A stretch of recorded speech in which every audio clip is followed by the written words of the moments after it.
Merci, chère Marie, pour l'occasion qui m'est donnée ce matin de pouvoir donner, faire la présentation sur donc, le sujet de la catégorisation du discours parlementaire sur la citoyenneté britannique durant l'époque victorienne, notamment au prisme du droit de vote. C'est un sujet qui me sied bien parce il se rapproche de celui de ma thèse et également qui est celui de la réforme du vote à bulletin secret. Ce sont des questions qui entretiennent vraiment un lien très fort, que sensiblement, ce sont les mêmes thématiques, des mêmes pensées qui reviennent autour de ces questions. Sans donc plus tarder, je vais vous présenter le plan de la communication. Il s'agira donc de faire une introduction, donc naturellement de présenter brièvement donc le sujet et, et faire présenter également mes choix théoriques et la problématique, les hypothèses et les analyses qui ont été menées et naturellement l'interprétation des résultats avant de conclure. Bien, ceci étant, ce qu'il faudra donc retenir à propos du sujet, c'est que dans cette étude, nous avons choisi donc de considérer, on va dire, le débat sur la réforme du droit de vote comme un débat qui met au goût du jour la question de citoyenneté. Qui met au jour la question de citoyenneté dans l'Angleterre victorienne, selon la théorie de Anne-Claire Fauquès, qui associe le droit de vote à une prérogative exclusivement citoyenne. Raison pour laquelle j'ai mis ici cette catégorisation du discours parlementaire sur la citoyenneté britannique sera étudiée au prisme de la question du droit de vote qui a fait l'objet des débats durant la première moitié du deuxième siècle victorien, donc notamment entre 1831 et 1832, date de l'adoption du droit de l'extension du droit de vote durant le 19e siècle. Ce fut d'ailleurs la première grande réforme. Il faut dire qu'en 1832, en 1832 le Parlement britannique vote donc cette réforme électorale qui augmente la population votante à plus de 50%. Cette réforme intervient dans un contexte assez particulier. Puis, depuis le 18e siècle, dans un contexte assez particulier, désolé.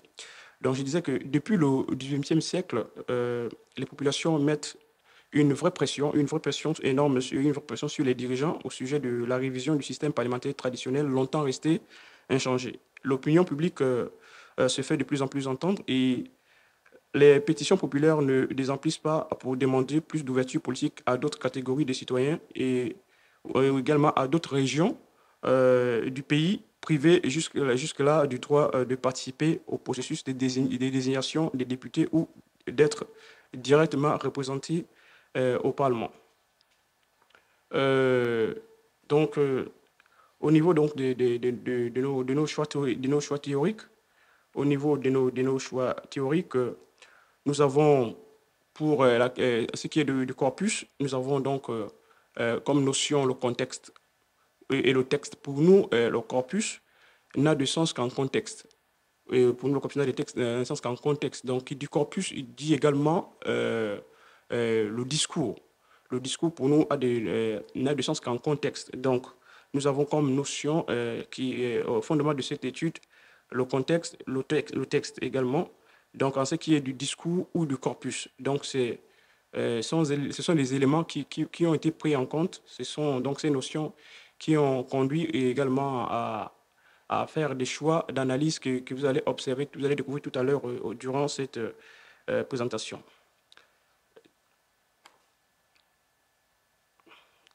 Il faut dire que au niveau donc des sources de données, nous avons eu recours à ANSAD. Donc, comme vous pouvez voir, ANSAD est une archive ouverte du Parlement britannique. C'est une archive ouverte du Parlement britannique. Euh, donc, nous avons conçu notre corpus donc, à partir des textes pris sur ce serveur. C'était un serveur mis en place par le Parlement britannique. Il s'agit d'un serveur du Parlement britannique qui met à la disposition de tous les usagers des contenus de ces débats quotidiens ou hebdomadaire. Les textes existent en format textuel, donc prêt à l'usage informatique. Avant, lorsque j'étais allé sur ce serveur, ce n'était pas de cette manière. Ils l'ont revu, ça fait à peine un an. Donc, on ne rencontre plus de problèmes de nettoyage du texte. Tout est fin prêt à l'usage informatique. Donc, lorsque vous allez sur ANSAT, tout de suite, vous tapez les mots-clés ou vous tapez le sujet si vous l'avez, vous mettez l'intervalle des années, telle année à telle année. Il vous donne tous les débats qui sont intervenus sur la question.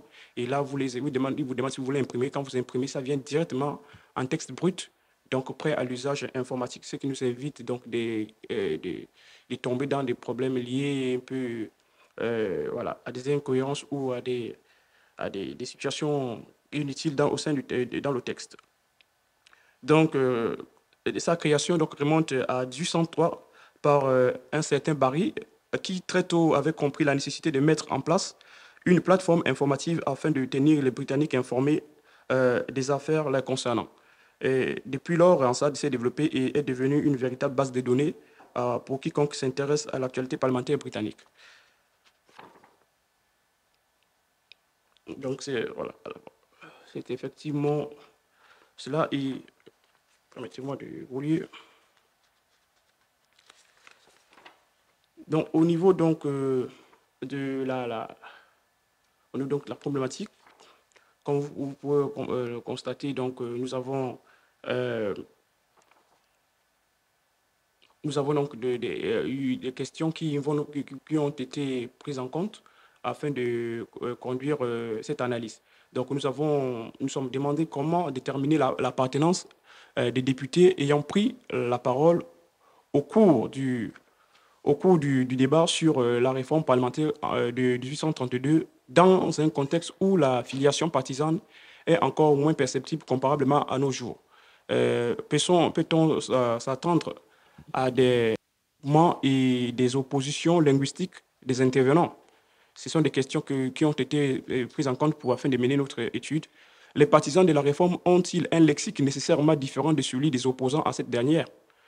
Un groupe linguistique permet-il d'identifier l'appartenance politique de ses auteurs, quelle que soit leur position individuelle vis-à-vis du projet de réforme électorale? Comme hypothèse à ces questions, nous disons que les députés s'expriment conformément à leurs convictions politiques, quelle que soit leur position au sujet du projet de réforme du droit de vote, donc, qui a été acté en 1832. En deux, nous disons que les députés aux convictions politiques opposées auront donc des langages bien distincts.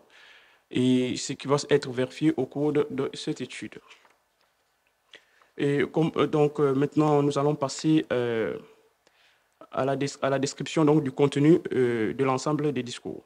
Donc, l'analyse lexicale automatisée, selon la méthode Renat, dénombre 4 classes. Vous allez m'excuser hein, pour les images. C'est très flou. Juste comme j'ai expliqué tout à l'heure à Marie que j'ai eu un problème avec mon fichier qui était préalablement préparé. Il ne sait pas ce qui s'est passé ce matin. Donc, celui-ci, j'ai dû le reprendre activement ce matin. Et donc, c'était même la raison à cause du retard parce que j'ai perdu ce fichier que j'avais préparé. Mais je pourrais vous expliquer. Donc, ici, qu'est-ce que vous voyez ici au tableau? Ici, il s'agit du lexique ou de l'ensemble des discours tenus par tous les intervenants sur la question du droit de vote. Donc, que ce soit ceux qui sont opposés ou ceux qui étaient en accord avec cette question, nous avons donc amené une étude automatisée donc sans préalable, sans définition on va dire, de préférence ou d'orientation de l'analyse. Nous avons tout simplement, avec on va dire avec naturellement les arrangements, les dispositions du logiciel Iramutech que nous avons utilisé dans le cadre de cette étude, nous avons utilisé le logiciel Iramutech et donc nous avons procédé naturellement à l'analyse donc du contenu du débat sans pour autant donner une orientation ou sans pour autant procéder à un pré-traitement du corpus ce qui, à mon sens, aurait pu peut-être biaiser voilà, les données, biaiser la nature des données que nous souhaitons analyser, comme je l'ai précisé. Donc, dans cette étude, nous avons opté pour une analyse exploratoire, donc qui ne consiste pas à donner une orientation préalable aux résultats que nous souhaitons voilà, obtenir. Et donc, dans ce tableau que vous voyez, ou ces dendrogrammes, nous avons quatre classes. Et la classe que vous voyez en rouge, c'est une classe qui revient généralement dans tous les débats parlementaires. Elle est là.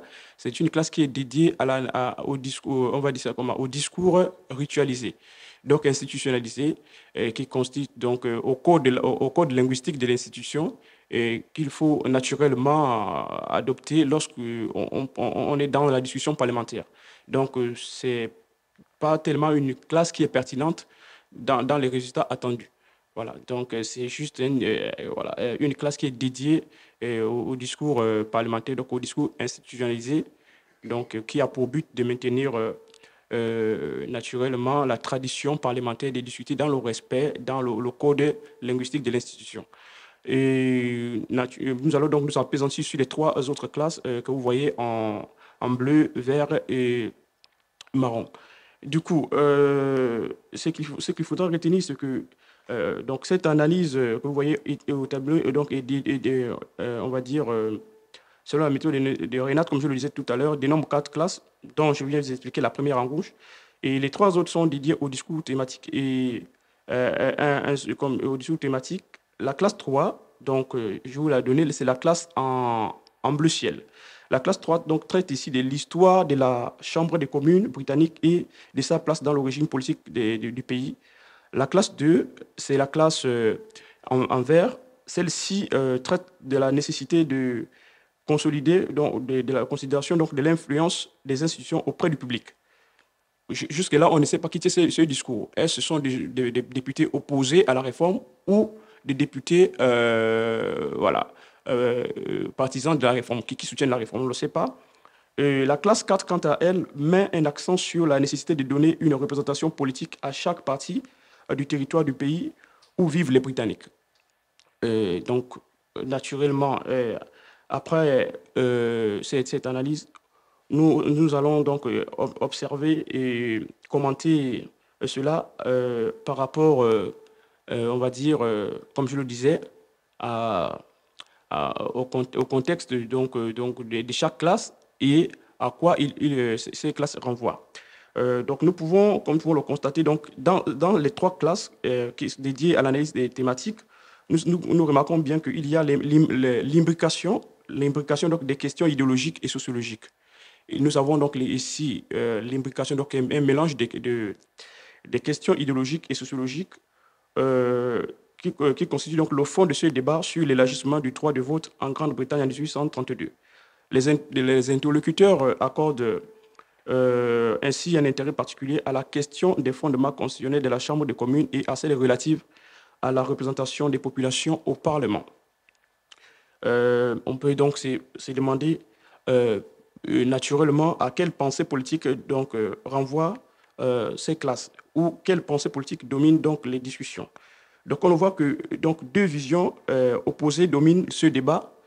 D'un côté, il y a une conception traditionnelle du régime politique britannique, notamment au niveau donc, des classes 3 et 2. Pour vous dire la vérité, pour avoir aussi parcouru manuellement le contenu, j'ai pu le lire. C'est aussi un conseil que je donne à ceux qui étudient le logiciel pour bien comprendre de quoi il est question. Il ne faut pas seulement se limiter à la classe. Parfois, on peut se tromper, on peut se dire tel terme renvoie à telle idée. Mais lorsqu'on va lire le contenu de façon manuelle, on se rend compte que ben non, ça renvoie à telle idée et dans tel contexte. Donc, généralement, le contexte immédiat des formes que nous avons nous aide à mieux comprendre la classe. Donc, généralement, c'est vrai que ça prendra peut-être du temps, plus de temps, mais il faut quand même se donner ce mal pour mieux comprendre le contenu de l'analyse ici, à quoi il renvoie. Donc, pour ce qui est des trois classes, comme je le disais, nous avons la classe donc, 3. La classe 3, qui, donc, comme je le disais tout à l'heure, renvoie donc à l'idée donc de la préservation donc des institutions dans leur forme traditionnelle.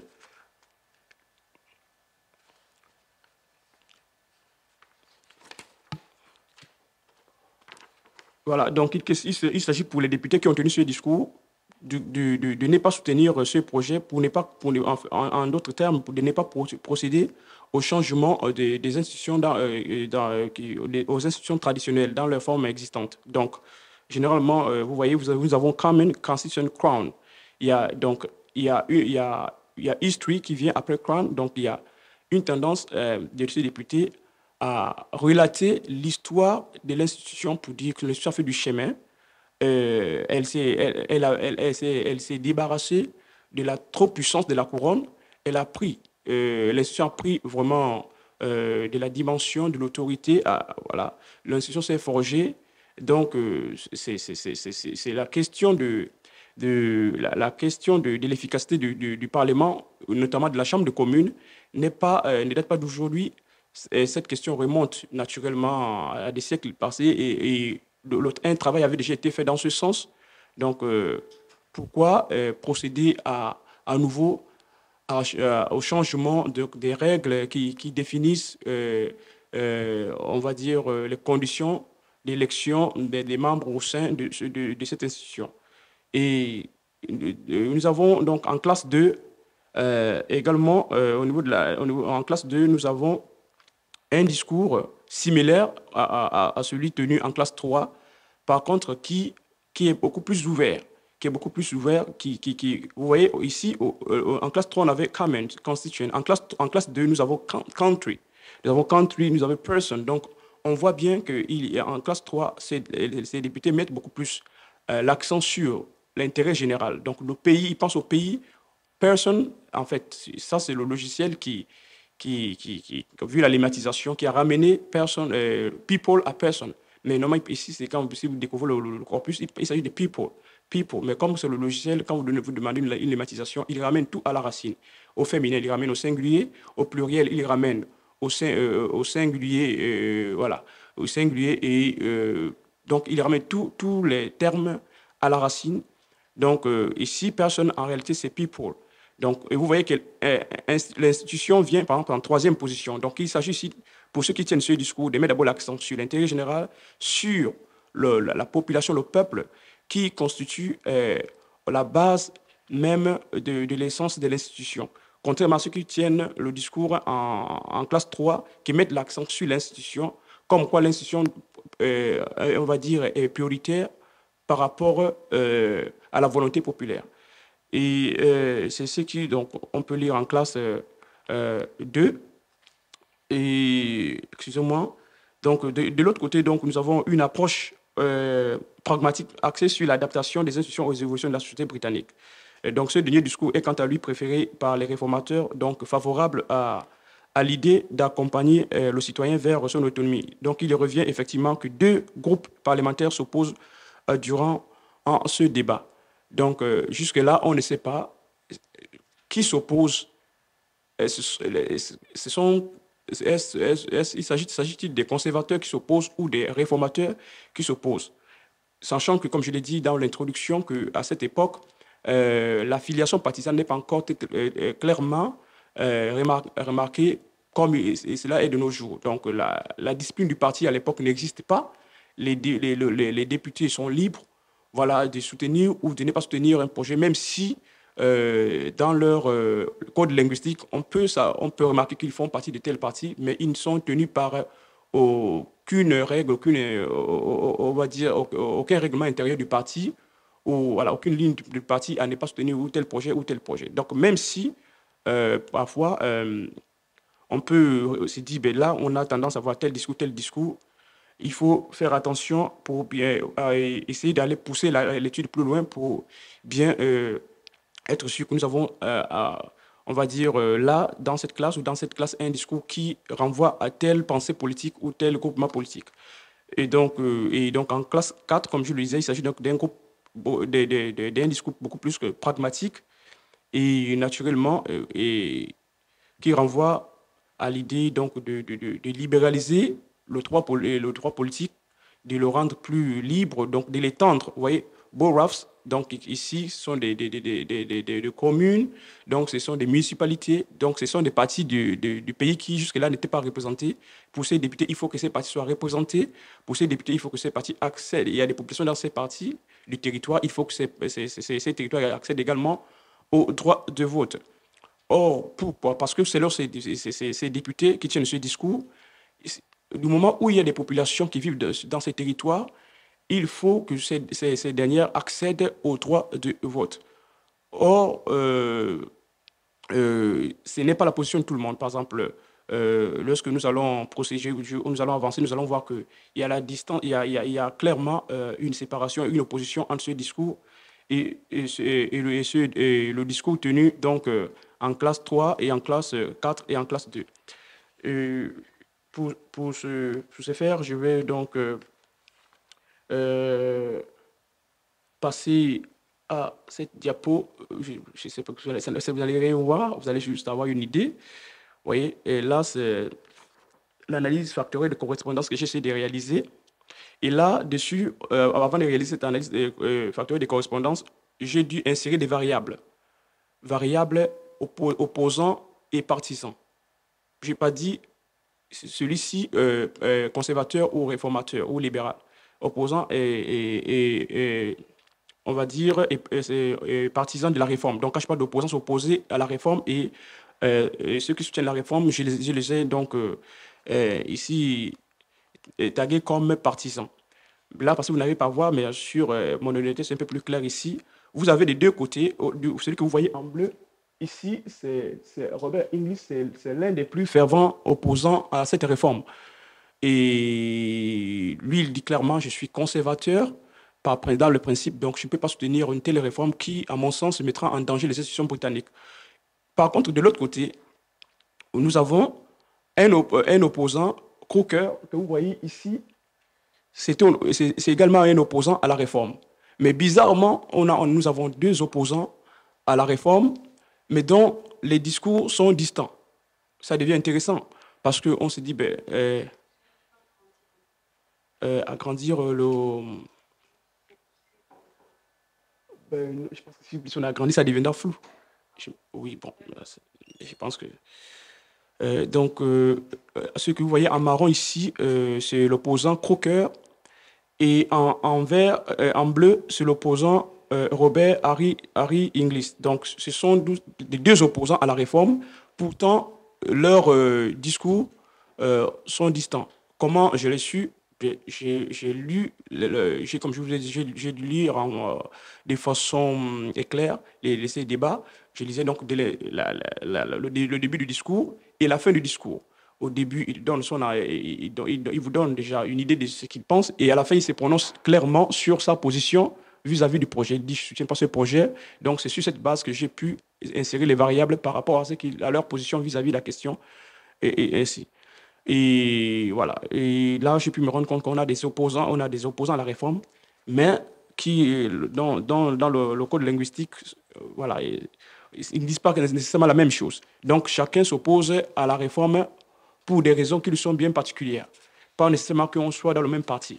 Après, je ne dis pas qu'ils ne sont pas dans le même parti, mais si vous vous rappelez bien, au niveau des classes, la classe représentée ici par Robert Inglis en bleu ciel renvoyait donc au discours qui consistait à préserver les institutions, à ne pas les changer, à ne pas amener donc des réformes qui, selon lui, mettraient en danger donc, l'institution parlementaire qui a pris le temps de se forger dans le temps. Donc vous voyez que ce discours donc ici, Inglis donc, fait partie de ceux qui ont tenu ce discours parce que la couleur n'a pas changé et c'est exactement ce que le logiciel fait. Il tient la même couleur, autant pour les discours que lorsque vous mettez des variables de sorte à ce que vous puissiez aisément identifier qui a tenu ce discours. Lorsque vous allez insérer les variables naturellement, donc il vous donne, conformément aux variables que vous avez insérées, qui a tenu ce discours Donc, par rapport à telle classe. Donc, les classes ne changent pas et c'est ce qui facilite l'analyse parce que si la couleur n'était pas la même, on serait perdu. Donc là, c'est plus facile. Robert Inglis fait partie des personnes qui ont on va dire, des velléités conservatrices, qui ne veulent pas que quoi que ce soit bouge, qui veut que tout reste comme cela a été, parce que pour lui, tout a été fait. Et nous avons donc avec lui, bon, malheureusement, vous ne pouvez pas voir, il y a encore un jaune.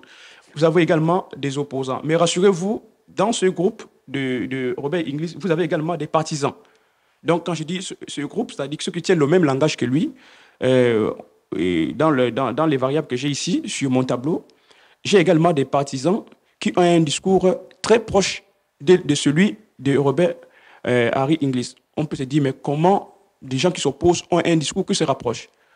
Bien, comme je vous le disais, pour avoir lu le texte, vous avez des partisans qui vous disent, ben oui, des partisans qui vous disent, oui, je suis partisan de cette réforme, justement parce que j'estime qu'elle ne met pas en danger la forme traditionnelle des institutions. Au contraire, il s'agit de se conformer à ces principes voilà, aux fondamentaux de la Constitution, donc de donner le droit de vote, comme cela a toujours été, à ceux qui le méritent. Donc, ici, on disait à ceux qui ont donc, la vertu, à ceux qui ont la capacité. Donc, la capacité ici était considérée par les conservateurs comme on va dire, la capacité ici était considérée par les conservateurs en termes d'appartenance sociale. Donc, le fait d'être, d'hériter ou de faire partie de la classe des aristocrates faisait qu'on était directement éligible donc, au droit des votes. Donc, euh, ces partisans qui se trouvent dans le même groupe linguistique que Robert Inglis, ici sont ceux qui pensent que la réforme, au contraire, va dans le sens de consolider le parti conservateur, de consolider les valeurs du parti conservateur. Donc, il n'y a rien qui mette en danger. Donc, ici, ce qui fait la différence entre ces deux personnes qui, pourtant, dans le discours se rapprochent, c'est le degré de perception de la question, le degré de perception du contenu du projet. Donc, ce qui fait qu'il s'oppose sur la position. Il s'oppose sur la position du il s'oppose dans leur position justement vis-à-vis du projet. D'autres soutiennent, d'autres s'opposent. Donc, dans leur position vis-à-vis du projet, ils s'opposent. Mais dans le code linguistique, on se rend compte qu'ils ont toujours le même parti. Ils ont le même parti. C'est ce qui fait la différence avec les partis politiques de nos jours, qui font que aujourd'hui, même si on apprécie différemment un projet, mais la discipline du parti, le leader fait qu'aujourd'hui, il y a une directive, voilà, il y a une instruction qui est donnée, tout le monde doit voter dans ce sens. Mais à l'époque, on se rend compte que là encore, avec cette étude, que vraiment au XIXe siècle, nous sommes encore à l'ère de la liberté politique, où chaque acteur politique est libre de prendre position, quand bien même on fait partie du même parti. Et c'est exactement, donc, pareillement du côté de Robert Inglis, vous avez, lui, il est opposant, mais de son côté, vous avez également des partisans du projet qui ont le même discours que lui, donc qui s'opposent. Lui, il s'oppose, par exemple, on a vu, si vous vous rappelez bien, cette couleur renvoie à ceux qui voulaient que le système politique soit plus libéralisé, que le vote soit étendu à d'autres territoires par rapport à la couleur, si vous vous rappelez tout à l'heure, et que voilà, les populations qui n'avaient pas accès aux droits de vote puissent avoir accès. Par contre, voilà, et on voit bien que donc par contre lui il s'oppose et pourtant ce discours c'est un discours qui milite pour plus d'ouverture politique. Mais on peut se demander comment et pourtant donc il y a la même position que Robert Inglis ici. Voilà, comment ils peuvent avoir justement on va dire un langage qui les distancie, comme on peut le voir ici au niveau des l'abscisse désordonnée qui est ici au milieu, qui montre bien qu'il y a séparation entre les deux groupes. Donc ici, juste la grandeur de Robert Inglis, c'est juste qu'il a beaucoup parlé, il a parlé beaucoup plus que les autres. C'est pas qu'il est le seul qui s'est exprimé sur cette question. Pareillement pour Hooker, c'est juste que ce sont les deux qui ont beaucoup plus la parole, qui ont pris beaucoup plus la parole. Donc, au Parlement, c'est la raison pour laquelle leurs variables apparaissent de beaucoup plus visibles que celles des autres. Mais ce ne sont pas les seuls à s'exprimer et ce ne sont ni les leaders des positions, de cette position. Voilà, ils ne sont pas leaders, c'est juste que le logiciel, ayant aussi donc les aptitudes donc, de prendre en compte la quantité, donc l'aspect quantitatif du discours, donc le logiciel aussi tend à montrer qui s'est exprimé plus que tous les autres, donc il donne un aspect un peu plus visible à celui qui s'est exprimé. Donc, de ce côté, comme je disais tout à l'heure, son discours s'oppose à celui de Robert Harry Inglis, linguistiquement parlant, pas dans la position, puisqu'ils ont la même position. Les deux s'opposent à la question. Mais linguistiquement parlant, leurs positions sont distantes, tout simplement parce que, comme nous l'avons dit, lui, il estime, lui s'oppose à la question, par rapport à ce que nous avons vu au contenu du discours, de ce discours, qui milite pour plus d'ouverture. Lui s'oppose à la question parce qu'il estime que la réforme ne va pas assez loin. Vous voyez? Donc, lui, il demande des amendements pour que la réforme puisse prendre en compte réellement voilà, tous les territoires ou toutes les populations. Donc, lui, il estime que cette réforme ne va pas assez loin, contrairement à ce que le gouvernement dit, le gouvernement qui propose cette réforme dit, mais lui, il s'oppose pour cette raison. Il s'oppose pour cette raison parce que lui, il estime que vraiment, le gouvernement va passer loin dans sa volonté de tendre le droit de vote. Dès lors, on peut déjà comprendre que les deux bien qu'opposés au projet, ne sont pas du même bord politique, n'ont pas les mêmes convictions politiques. Parce que lui, l'autre en bleu, il s'oppose parce qu'il estime que le projet mettra en danger la forme traditionnelle des institutions. L'autre s'oppose parce qu'il estime que le projet ne va pas assez loin. Donc, il est naturel que leur discours soit aussi distants des uns des autres, bien qu'ils ont la même position vis-à-vis du projet du gouvernement. Donc, et c'est tout le mal qu'a eu ce gouvernement justement pour cette question, parce qu'il y a eu des opposants à la question, mais qui n'avaient pas la même position et il fallait que le gouvernement trouve des moyens pour amener tout le monde à s'accorder parce que chacun s'opposait pour d'autres raisons, d'autres s'opposaient pour d'autres raisons et non parce qu'on faisait partie du même parti politique. Et, Juste une précision, il te reste 10 minutes. ok, merci. Donc, je vais essayer de résumer les parties restantes. Donc, après avoir présenté donc, le corpus général, donc au niveau donc, de,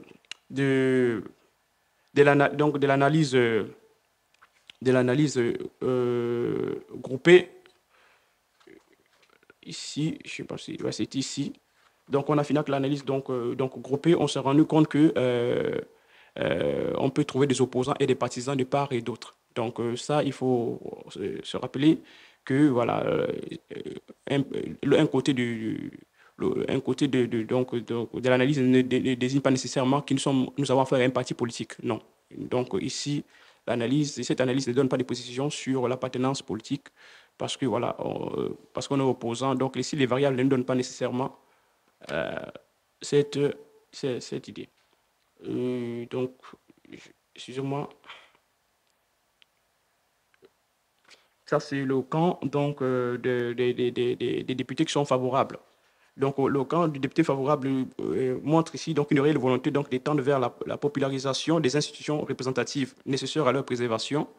Donc, vous avez en bleu, donc, toujours la classe en rouge, c'est le discours ritualisé. Je vous ai dit qu'il revient partout dans toutes les analyses parlementaires. Vous aurez toujours eu cette classe qui est là, qui vous montre qu'on est dans le cadre institutionnel, donc d'un débat purement institutionnel. Donc, en bleu, je vais vite, nous avons donc une classe qui promeut donc l'homme au centre de réformes. Man, power, aristocratie, ici, vient en troisième position, qui montre que l'aristocratie, ici, selon ce qui tient ce discours, n'est pas voilà, une classe qui est considérée comme automatiquement éligible à la politique. Donc, on voit, c'est d'abord l'homme de façon générale, le britannique.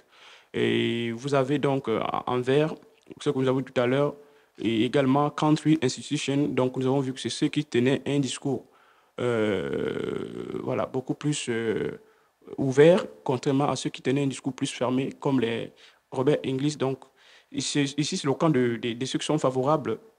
Et vous voyez, Et il demande, ici vous avez en violet une classe qui est dédiée donc, aux amendements. Donc, ceux qui tiennent ce discours demandent des amendements justement pour que l'homme puisse rentrer donc, en bleu ici, en possession du droit politique, et en vert ici pour que l'intérêt général du pays puisse être préservé. Je passe donc vite ici à 8. Ici, hop, voilà, ici vous avez le camp de ceux qui s'opposent. Donc, ceux qui s'opposent, et dans ceux qui s'opposent je sais pas comment dire, en gris, ouais, vous avez donc ceux qui, si vous remarquez, vous voyez bien, là j'ai dissocié, voilà, il faut que je vous précise, j'ai dissocié après avoir présenté le discours de façon compacte, donc dans l'ensemble, j'ai eu à dissocier les discours de ceux qui s'opposaient et à ceux qui soutenaient le projet. Et donc là, nous avons ici les discours de ceux qui soutiennent le projet. Et naturellement, on a dans ceux qui soutiennent le projet en gris ici, ceux qui demandent que le projet soit étendu à d'autres circonscriptions, d'autres territoires. Nous avons, euh, nous avons en rouge ici, euh, voilà, ceux qui, Kamen Houseman, voilà, ceux qui demandent à ce que l'institution parlementaire puisse d'abord être, voilà, prise et d'abord en compte. Donc, et au niveau de la classe 4, nous avons ceux qui demandent justement Bill Reform, donc ils puissent avoir vraiment une réforme et cette réforme puisse vraiment apporter et contenir à son sein des amendements afin de pouvoir étendre réellement le droit de vote à d'autres populations, ainsi de suite. Et il me reste combien? 2 minutes. Et voilà. Donc, 2 minutes. D'accord. Merci. Donc, voilà. Donc, en conclusion, ce qu'il faut, vous dire, c'est que dans le cadre de l'analyse donc de ces débats sur naturellement donc la citoyenneté, voilà. Vous voyez, comme je disais, au prisme donc du droit de vote. Vous voyez, nous nous rendons compte que des positions différencient. Donc ici, on considérait que ceux qui étaient donc citoyens, ceux qui étaient donc qui avaient droit au droit de vote, c'est ceux qui naturellement devaient faire partie donc d'une certaine catégorie donc de population, devaient faire partie d'une certaine catégorie donc des populations et que donc il ne fallait pas étendre le droit de vote de façon automatique à tous les territoires parce qu'il y a des Britanniques là-bas. Il y a des Britanniques dans cette partie du pays. Donc, on a vu bien qu'il y a des oppositions, bien qu'il y a des Britanniques vivant dans tel ou tel territoire. Euh, Certains députés, comme Robert Inglis, estiment que cela ne suffit pas pour autant à ce que voilà, le vote leur soit accordé. Voilà. Donc, et au niveau donc, de ceux qui soutiennent la réforme, on voit bien que d'autres soutiennent la réforme du fait que celle-ci ambitionne donc d'impliquer tous les citoyens donc dans les différents processus de désignation des représentants des populations au Parlement. Donc, il s'agit ici donc de deux visions. Une vision, comme je l'ai dit, une vision beaucoup plus conservatrice qui consiste donc à durcir la position, à maintenir les institutions dans leur forme traditionnelle et ne pas vouloir libéraliser le droit de vote à tout le monde. Et naturellement, il y a des conditions. Et on se rend compte que ceux qui s'y opposent, généralement, ont des velléités conservatrices, comme je le disais tout à l'heure. Et ceux qui soutiennent ont des velléités beaucoup plus libérales et réformatrices parce que le parti réformateur, avec Gladstone, vers les années 1868, il deviendra le parti libéral. Donc voilà pourquoi même voilà pourquoi dans l'historiographie libérale, d'autres renvoient les origines du Parti libéral en 1830, durant même ce débat, parce que on y voyait déjà donc des velléités libérales dans le discours des réformateurs. Et donc, ce qui s'est confirmé avec le temps, le parti a fini par être nommé Parti libéral. Et donc, je vous remercie.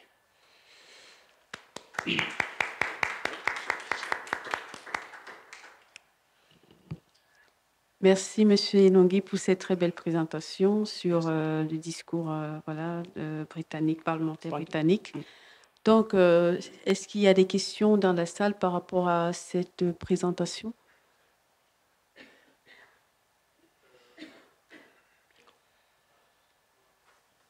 Oui.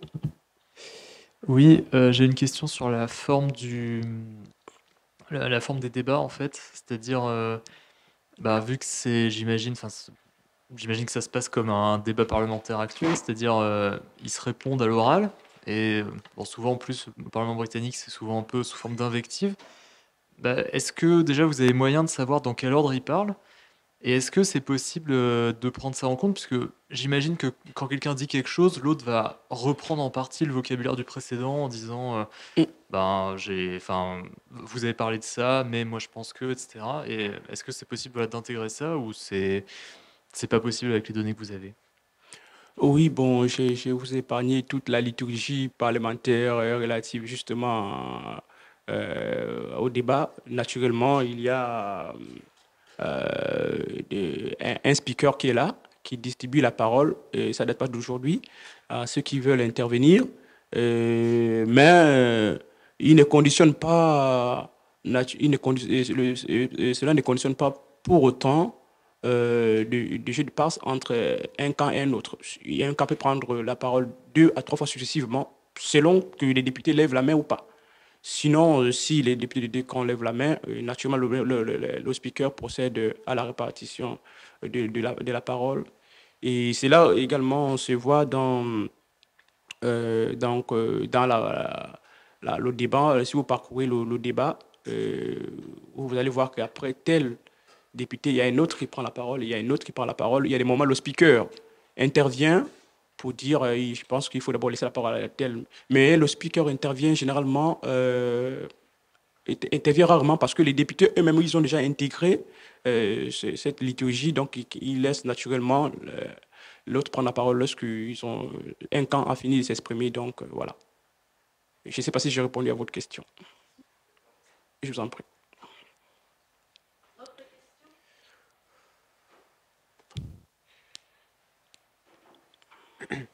Oui, bonjour. Merci beaucoup pour cette présentation, à laquelle je tenais vraiment à insister, puisque les analyses de discours, je trouve ça vraiment fascinant. Oui. Et j'avais pu d'ailleurs découvrir ce domaine à l'occasion de la précédente édition de la semaine Data SHS. Oui. Donc ma question, elle est plutôt d'ordre opérationnel.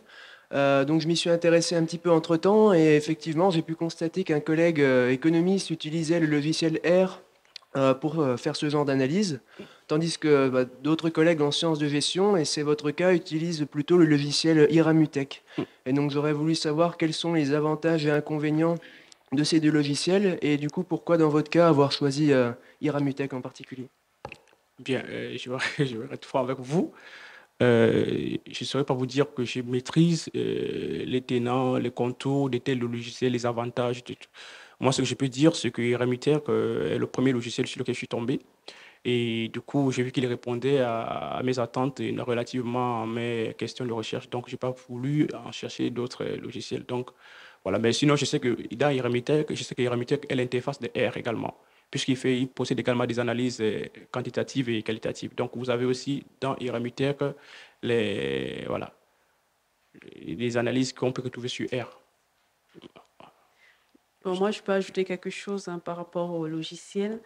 Je dirais que Iramutech, il y a aussi une prise en main plus facile du logiciel par rapport à R. Parce que, bon, moi, je n'ai pas fait une analyse de contenu de corpus, mais je voulais juste avoir une espèce de nuage de mots pour du coup, ma thèse. Et je voulais voir juste.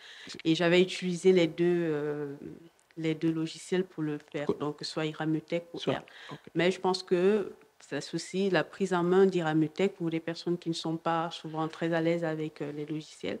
La prise en main d'Iramutech est un peu plus simple qu'avec R parce que, bon, parfois Iramutech, c'est vrai, il y a un nettoyage qui peut se faire manuellement et R, on peut le faire en introduisant des codes, des lignes de code et puis, parce qu'il faut toujours nettoyer un peu, ça dépend du corpus qu'on a, nettoyer avant de faire les différentes analyses qu'on veut. Donc, c'est ce que je peux ajouter. Voilà. Après, je ne sais pas, vous faites les analyses des discours également, c'est ça? Vous faites les analyses des discours, vous? Vous faites des analyses des discours ou non? Moi, pas du tout, non. Justement, c'est juste un domaine qui m'intéresse. Et effectivement, je sais qu'au niveau de mon laboratoire, il y a certains collègues qui le font. Mais non, c'est absolument pas mon domaine. C'est juste que je trouve ça très, D'accord. très intéressant. Ah ouais, d'accord. Je comprends. D'autres questions? Bon, s'il n'y en a pas, moi, je vais poser quelques questions. D'accord, je vous écoute. Bon, ce que je voulais comprendre dans un premier temps, Mm. c'est est-ce que tu as choisi des variables? Parce qu'à un moment donné, j'ai cru comprendre que pour la projection, tu avais sélectionné certaines variables. Pour la projection. Oui, la projection de... parce qu'avant après la classification, il y Oui. avait Oui. parfois on dit plan factoriel à peu près. Donc, Oui. il y avait une projection quand tu expliquais les oppositions entre Pour les discours. députés. Voilà. Ouais. Donc, je voulais savoir, est-ce que tu es reparti des variables de départ ou alors c'est que tu as sélectionné des variables pour cette projection? Oui, et justement, ça veut dire que je sélectionne des variables. Mm. Déjà, avant de procéder à cette analyse, j'insère les variables dans le corpus. Mm. Et ce qui est bien, avant je ne le savais pas, si j'ai découvert après, c'est que avec le même corpus, vous pouvez procéder à plusieurs analyses. Donc, à l'analyse d'ordre général, il y a des analyses d'ordre spécifique, donc liées à des sous-groupes. Et donc, naturellement, j'ai sélectionné des variables qui renvoyaient aux opposants au débat. Et ce qui m'a généré cette étude que vous avez vue. Après, j'ai procédé aussi à la sélection des variables qui renvoyaient aux partisans de la réforme, ce qui m'a donné aussi un discours. Donc, c'est ce que j'ai fait. Donc, et après, les variables, normalement, on les insère, voilà, on les insère pas voilà, de façon aléatoire, on les insère en prélude au résultat qu'on souhaiterait obtenir. Donc, c'est ce que j'ai fait et voilà.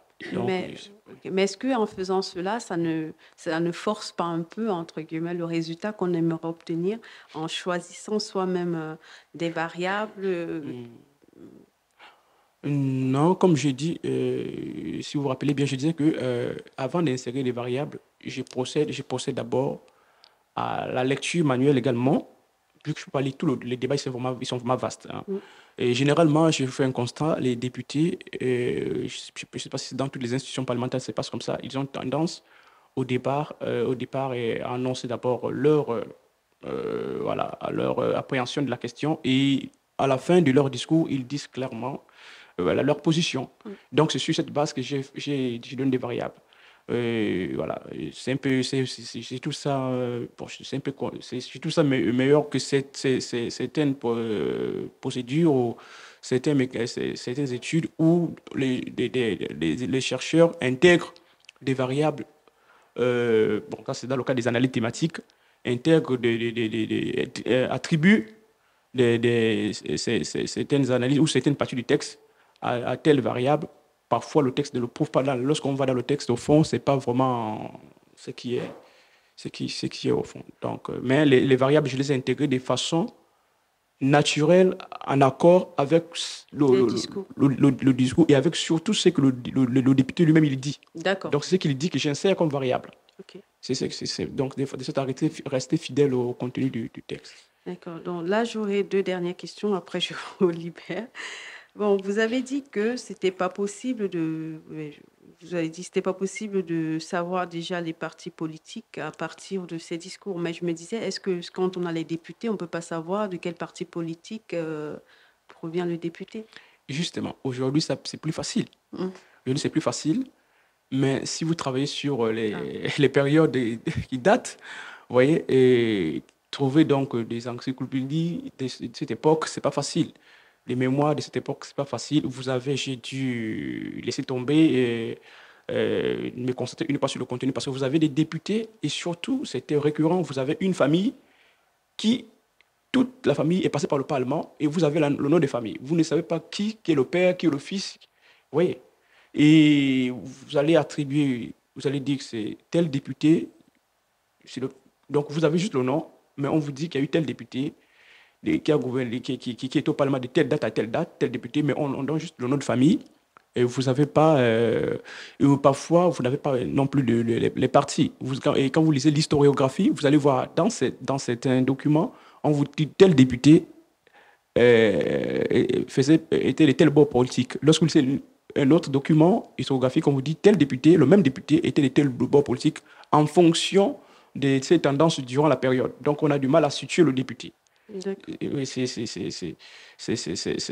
un peu compliqué donc de vraiment mettre des variables dès le départ que tel député. Voilà pourquoi j'ai voulu partir sur le contenu pour dire dans cette période, on peut dire que ce député était conservateur. Maintenant, après, s'il est devenu réformateur, ça, c'est aussi une autre étude qui suivra, qui pourra le déterminer. Donc, bon, la dernière question, c'est qu'est-ce que je peux dire, le traitement automatique a apporté en plus à votre travail fait à cette étude? Le traitement automatique, pour moi, a apporté de l'objectivité. C'est de l'objectivité, puisque voilà, je n'ai pas avec des préhensions, avec déjà des suppositions. Voilà, donc je donne au logiciel le corpus. Quand bien même j'ai des soupçons que tel député risque d'avoir telle position ou risque de telle partie, mais j'ai envie de dire, je ne m'adapte pas à l'attribuer déjà cette étiquette. Donc, je laisse le corpus me donner vraiment cette précision en fonction du contenu du débat. Donc, voilà. Et ce qui peut m'aider également, c'est que lorsque vous avez, comme le Robert Inglis que j'ai affiché tout à l'heure, qui dit clairement je suis conservateur. Et là, ça peut vous aider lorsque vous voyez des députés qui ont un discours qui se rapproche du sien, clairement, lorsque lui s'est défini comme dans ce dit-là, dis-moi, en tant que conservateur, je ne peux pas soutenir tel projet. Et lorsque vous faites l'analyse, vous voyez les députés qui se tournent autour de lui, qui tiennent un discours vraiment très similaire au sien. Ça aussi peut vous amener à identifier le bord politique de ce député et ça peut aussi pallier aux problèmes de documentation par rapport à ces derniers. Donc, c'est un peu dans ce que j'ai fait un peu dans le cadre de ma thèse, j'essaie un peu de m'arranger un peu à trouver cela. Parce que je ne suis pas très confiance à la documentation qui précise le parti politique parce que ça change à tout moment. On ne sait plus finalement de quel parti politique le député. Donc, voilà. Merci, Marie. Merci à toi. Est-ce qu'il y a d'autres questions? Sinon, on va passer à la deuxième présentation. Merci.